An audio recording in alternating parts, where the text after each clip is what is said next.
Jack Mason leaned against the sleek metal bar of the Cosmic Wayfarer and sipped his drink. The blue liquid tasted like whiskey with a hint of something sweet he couldn't quite place. Around him, aliens of all shapes and sizes mingled. Some had multiple arms, others had skin that changed colors, and a few floated above the ground instead of walking. Jack had been on Nexus Station for 3 months now. As Earth's diplomatic representative, his job was to make humans look good to the rest of the galaxy. It wasn't easy. Most aliens thought humans were primitive and barely worth noticing. "Another drink, Jack?" asked Zora, the 4-armed bartender. Her skin was pale purple, and her eyes were large and completely black. Unlike most aliens on the station, she actually seemed to like humans. "Not yet, thanks," Jack said. "I'm pacing myself tonight." Zora nodded and moved down the bar to serve another customer. Jack watched as she mixed a drink that glowed and changed colors. He still found the technology here amazing, even after months on the station. The door to the bar slid open with a soft hiss. 3 tall, muscular aliens walked in. Their skin was deep red, and they had ridges on their foreheads. Jack recognized them immediately as Valkyrians. They were known throughout the galaxy for their advanced weapons and their love of fighting. They were also known for thinking they were better than everyone else, especially humans. The tallest Valkyrian spotted Jack and nudged his friends. They all looked at Jack and laughed. Jack pretended not to notice, but his hand tightened around his glass. "I can't believe they let primitive species drink here now," said the tall Valkyrian, loud enough for everyone to hear. "Next thing you know, they'll be letting pets sit at the bar." Several aliens laughed. Jack took another sip of his drink and stayed quiet. Getting into a fight would only make humans look bad, and that was exactly what the Valkyrians wanted. "What's wrong, human?" the Valkyrian called out. "Don't you understand our language? Or is your translator as primitive as the rest of your technology?" Jack turned to face them. "I understand just fine," he said calmly. "I just don't see any reason to get upset over the words of someone who doesn't know what he's talking about." The bar went quiet.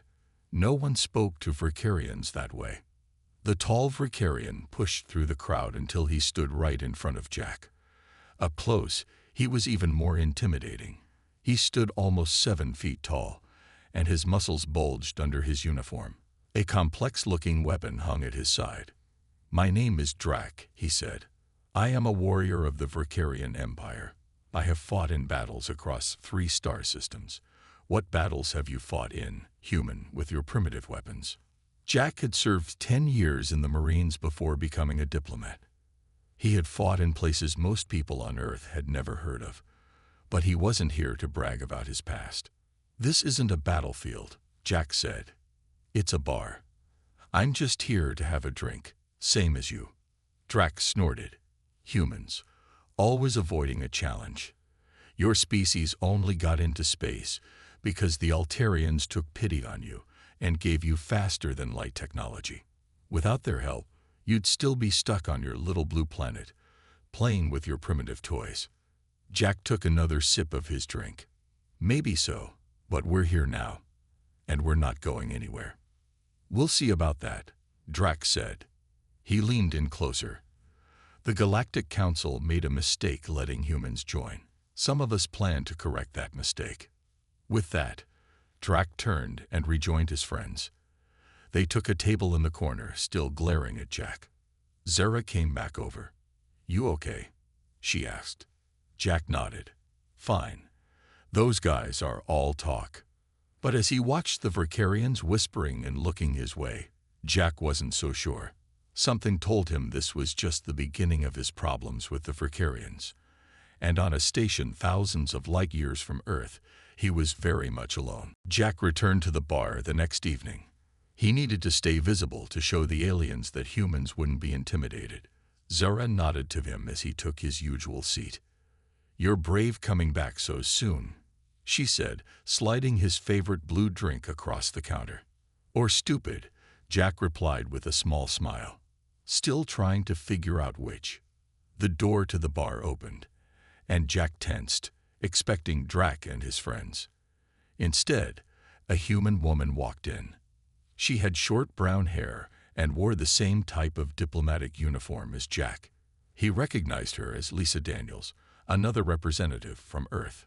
Lisa spotted Jack and walked over. "So this is where you hide out," she said, taking the seat next to him. "Not hiding," Jack said, "just observing." Lisa ordered a drink and then lowered her voice. "You had trouble with some Fricarians yesterday. News traveled fast on the station. Nothing I couldn't handle. Be careful with them, Jack," Lisa warned. "The Fricarians aren't just any aliens.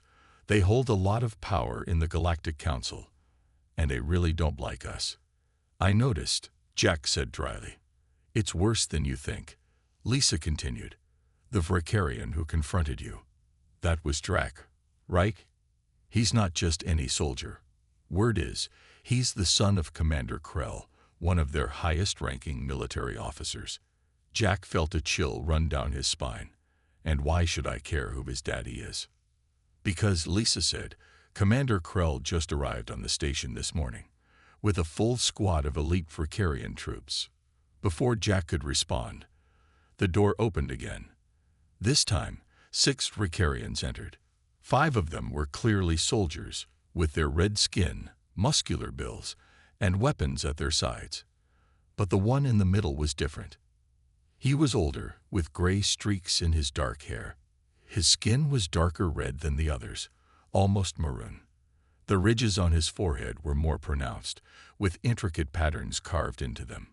He wore a uniform covered in medals and symbols that Jack didn't recognize. But the way the other aliens in the bar quickly moved out of his way told Jack everything he needed to know. This was Commander Krell. The commander surveyed the bar with cold eyes. When his gaze landed on Jack, his expression hardened. He walked directly toward the humans, his soldiers falling in step behind him. "So," Commander Krell said, his voice deep and rumbling, "you are the human who insulted my son." Jack stood up slowly. The commander was even taller than Drac, with shoulders so broad they seemed to block out the light. "There was no insult," Jack said carefully, "just a difference of opinion." Commander Krell laughed, a harsh sound with no humor in it. "A difference of opinion. My son tells me you claimed humans deserve a place among the advanced species of the galaxy." "We're members of the Galactic Council now," Lisa chimed in. "Like it or not, humans are part of the interstellar community." Commander Krell's eyes narrowed. "A mistake that will soon be corrected," he said. "The Council only admitted humans because the Altarians vouched for you. But what have you contributed? What technological advances have humans shared? What resources do you bring that we cannot find elsewhere?" "We bring different perspectives," Jack said. "New ways of solving problems." "Primitive ways," Commander Krell sneered. "Your species still uses projectile weapons and combustion engines on your home planet. You have nothing to teach the advanced species of the galaxy." The bar had gone completely silent. Everyone was watching the confrontation.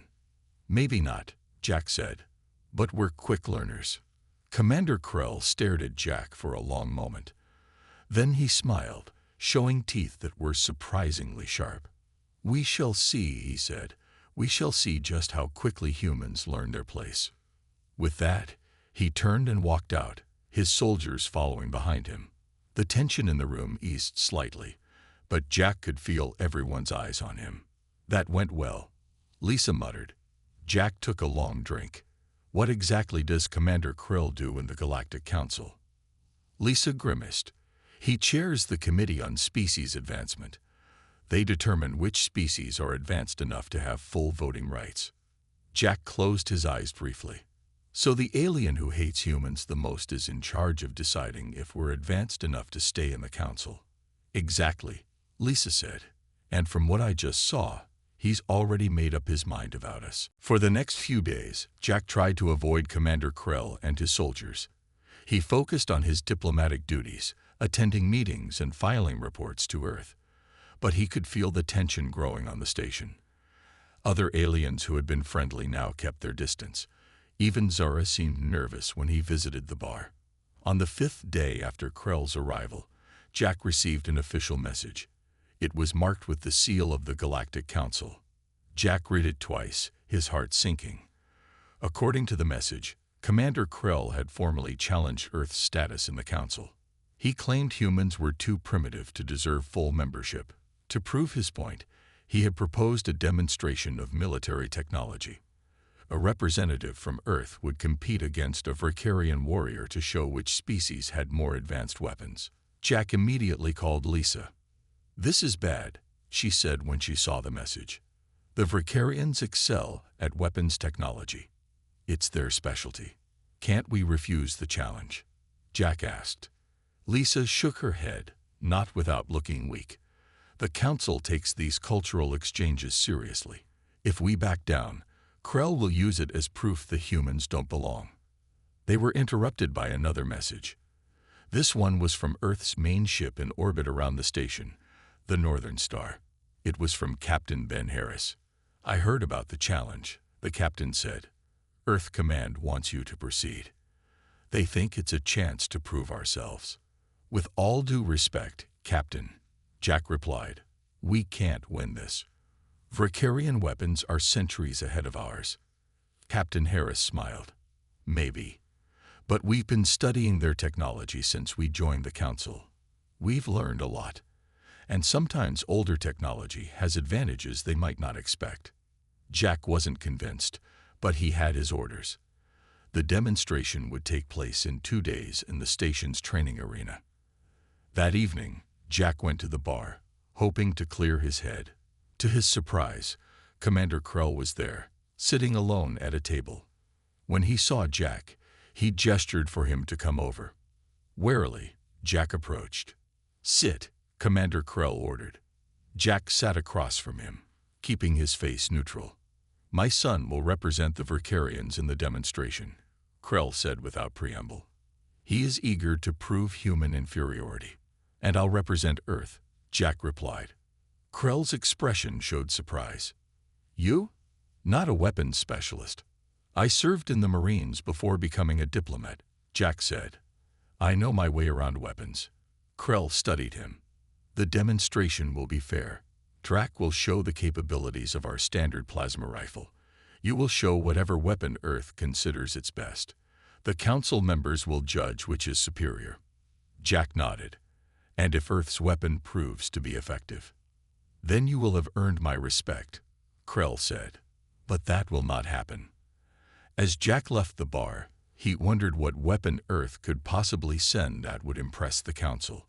The Vicarians had energy weapons that could adjust to any environment, hit targets miles away, and pierce most shields. The next morning, a package arrived from the Northern Star. It was long and wrapped in cloth.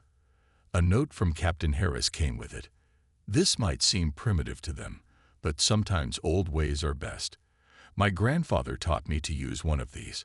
I've had the engineering team make some special modifications. Good luck." Jack unwrapped the package and stared in disbelief. Inside was a compound bow. It was made of a dark material that wasn't quite wood and wasn't quite metal. Along with it were a dozen arrows with different colored tips. Jack picked up the bow, testing its weight and balance. It felt good in his hands, better than any bow he used before. But could it possibly compare to a Vicarian plasma rifle? As he examined the arrows more closely, he began to smile. Maybe, just maybe, Earth had a chance after all. Jack spent the rest of the day practicing with the bow. The Northern Star had sent him access to a small training room where he could shoot without being seen. With each hour, he grew more comfortable with the weapon. The bow was nothing like the ones he had used during his camping trips on Earth. It was lighter, stronger, and the arrows flew truer than any he had ever shot. While taking a break, Jack examined the arrows more carefully. Each had a different colored tip and a small label on the shaft.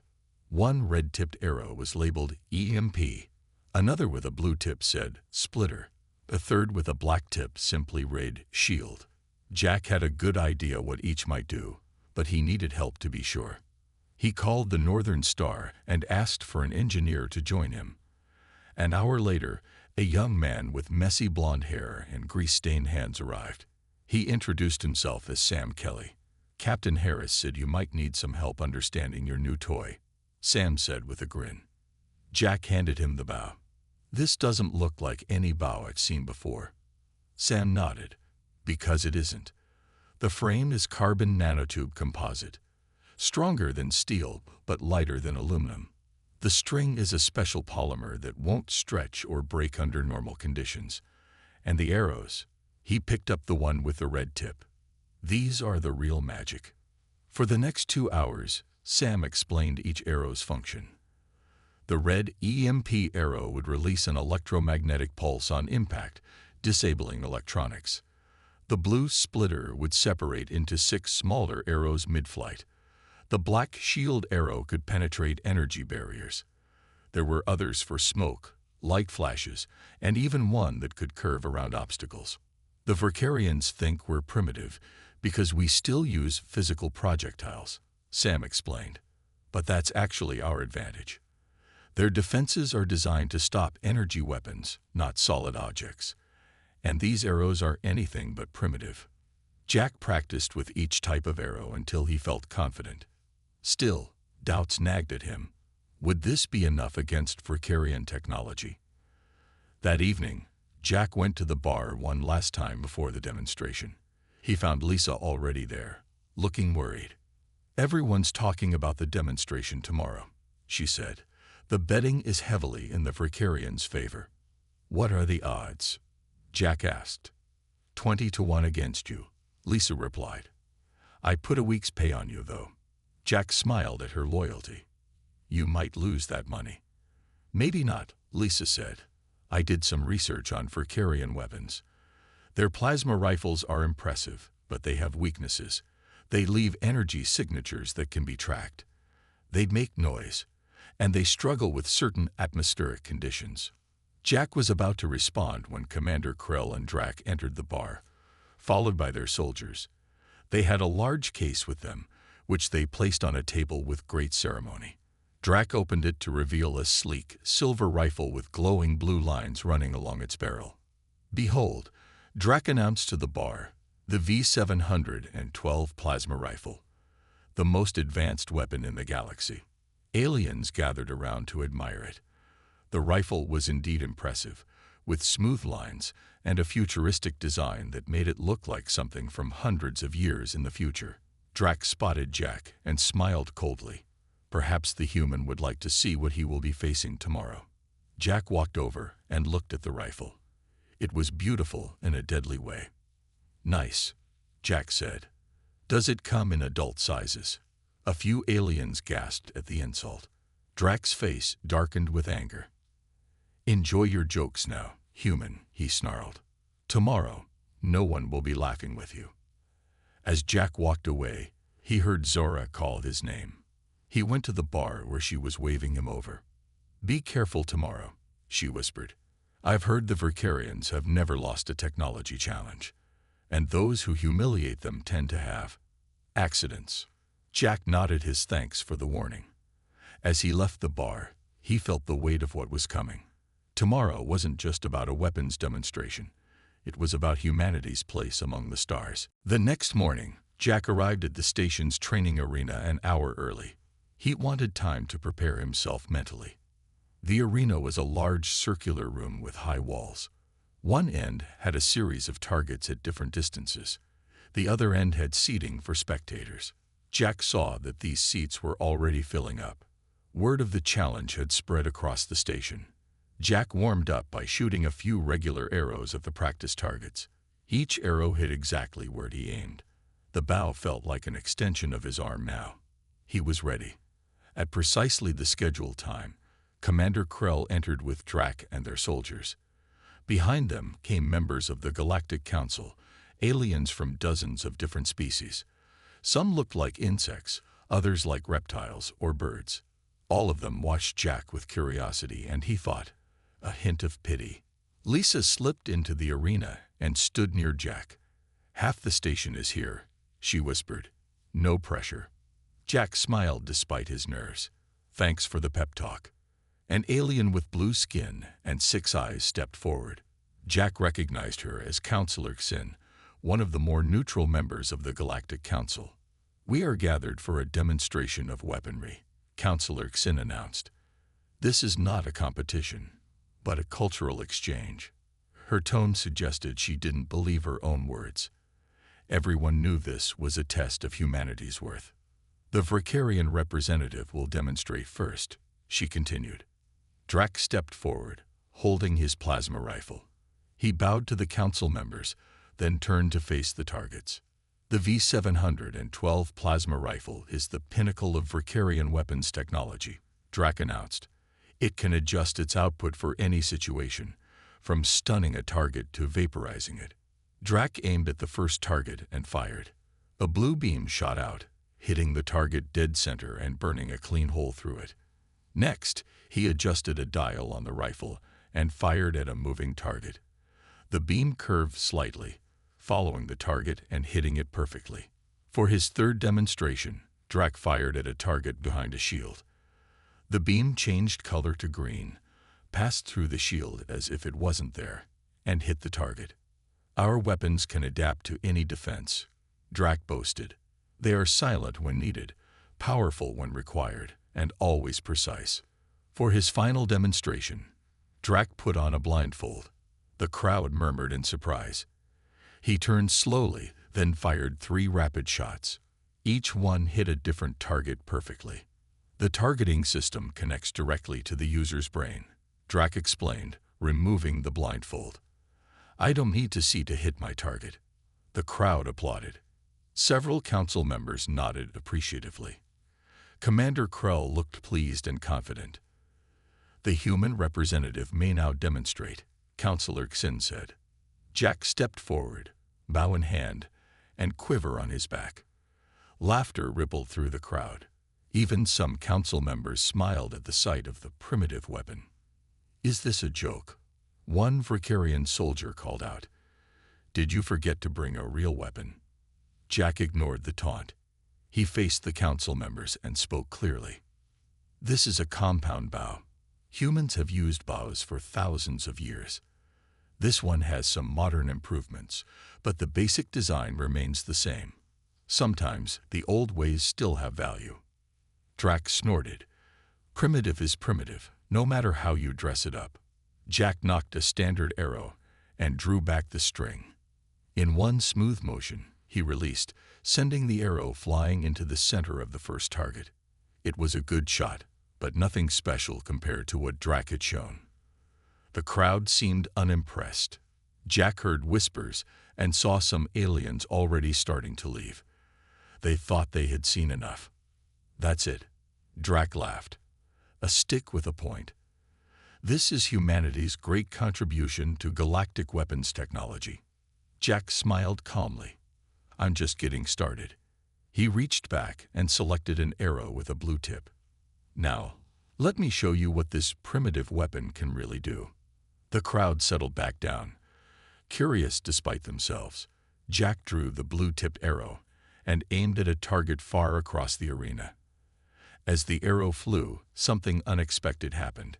Halfway to the target, the arrow split into 6 smaller arrows. Each one hit a different target perfectly. The crowd gasped.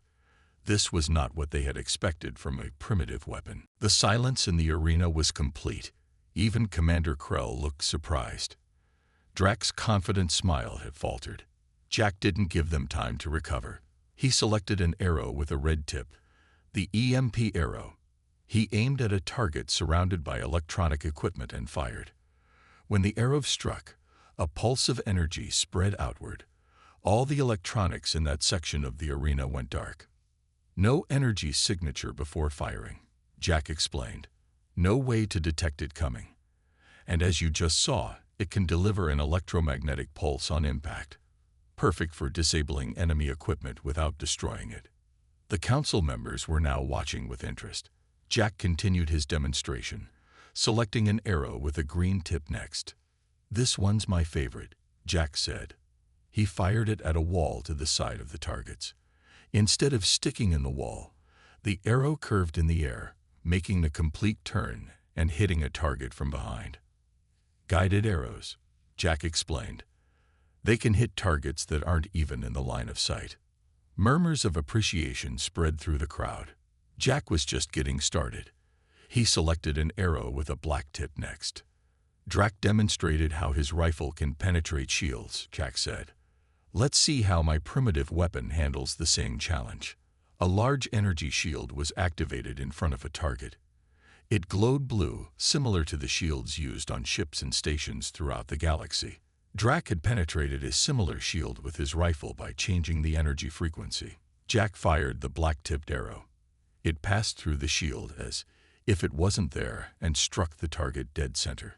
No energy signature to detect, Jack said. No frequency to adjust. Physical objects pass through energy shields at slow speeds. Simple physics. The crowd was now fully engaged, watching every move Jack made. Even the aliens who had started to leave had returned to their seats. Jack selected an arrow with a purple tip next. Now for something completely different. He fired at a target across the arena.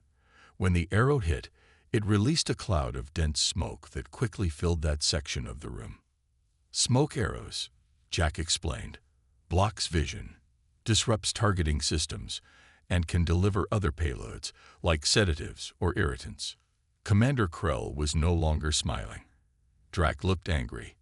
The council members were talking among themselves, clearly impressed. For his final demonstration, Jack picked up an arrow with a yellow tip. This one was heavier than the others. One more thing, Jack said. He pointed to a target that was protected by both an energy shield and a physical barrier, both defenses at once.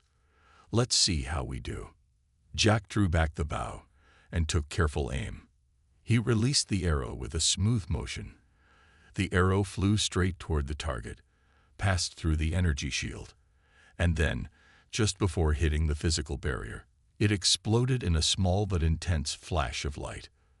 When the light faded, there was a hole in the barrier, and the arrow had hit the target behind it. Micro-explosive, Jack explained. Clears physical obstacles without the massive damage of larger explosives, precise and controlled. The arena erupted in applause. Even some of the Vricarian soldiers were nodding in appreciation. Councillor Xin stepped forward again. This has been most educational, she said. The council will now deliberate on what we have seen today. As the council members filed out, Lisa rushed over to Jack. That was amazing, she said. You showed them. Jack smiled, but his attention was on Commander Krell and Drac. The two Vricarians were having an intense conversation, gesturing angrily. Finally, Commander Krell seemed to make a decision. He straightened his uniform and walked toward Jack. The arena fell quiet again as everyone watched. What would the proud Vricarian commander do after seeing his son's technology, matched by a weapon he had called primitive? Commander Krell stopped in front of Jack. His face was unreadable. For a long moment, he said nothing. Then he extended his hand in what he must have learned was a human greeting gesture. Perhaps, Krell said slowly, we have something to learn from each other after all. Jack hesitated for a moment, then shook Krell's hand. The gesture sent a ripple of surprise through the watching crowd. Vricarians rarely showed respect to species they considered inferior. Your weapon is impressive, Krell admitted. Simple in design, yet effective in ways our technology is not. Jack nodded. Different isn't always worse. Sometimes the old ways have advantages.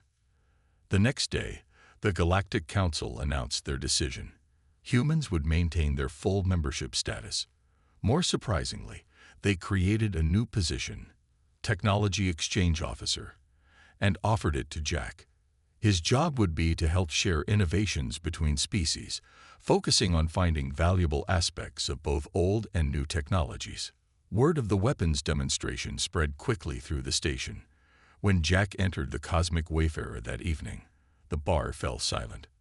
Then, to his surprise, aliens began to applaud. Some raised their drinks in his direction. Even species that had previously ignored humans now showed respect. Zara grinned as she handed Jack his usual blue drink. "On the house," she said. "For the human who showed the Fricarians, they don't know everything." Jack took the drink with a smile. "I didn't do it to humiliate them," he said. "I just wanted to prove humans have something to offer." "Well, you certainly did that," Zara replied. "I've never seen so many aliens asking about human technology. You're a celebrity now." As if to prove her point, a small, insect-like alien approached Jack. Its voice translated through the station's system with a slight buzz. "Human Jack," it said. "I am Chief Engineer Tick of the Xanthi Science Guild. We are most interested in your aerotechnology. Would such projectiles work in vacuum environments?" Before Jack could answer, another alien joined them. This one had blue fur and 6 limbs. "Representative of Earth," the blue alien said, "the Moraki Trading Consortium would value a discussion about potential applications of your bow technology in our mining operations." More aliens gathered around Jack, each with questions or comments about the demonstration. Even some Fricarians had come to the bar, watching from a distance, but no longer hostile. Lisa appeared at Jack's side, looking amused. "Enjoying your fame?" she asked.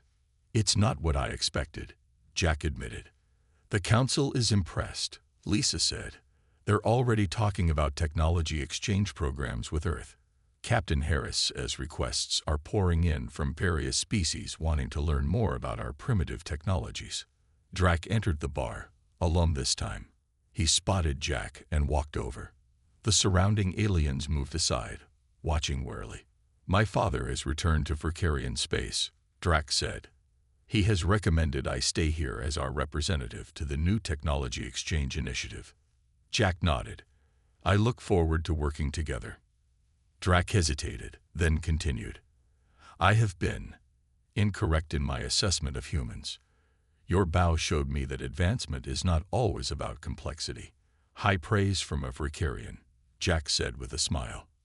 "Do not become too confident," Drac replied, but there was no hostility in his voice. "We will learn from your bow technology, and our next generation of weapons will be even better for it." "That's the idea," Jack said.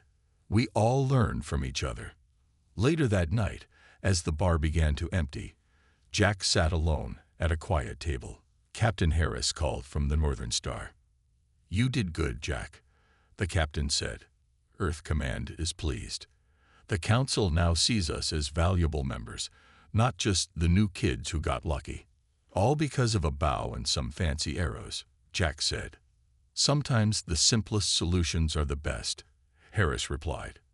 "That's what humans have always been good at, finding simple, creative answers to complex problems." Jack looked around the bar, at the mix of alien species now talking and drinking together.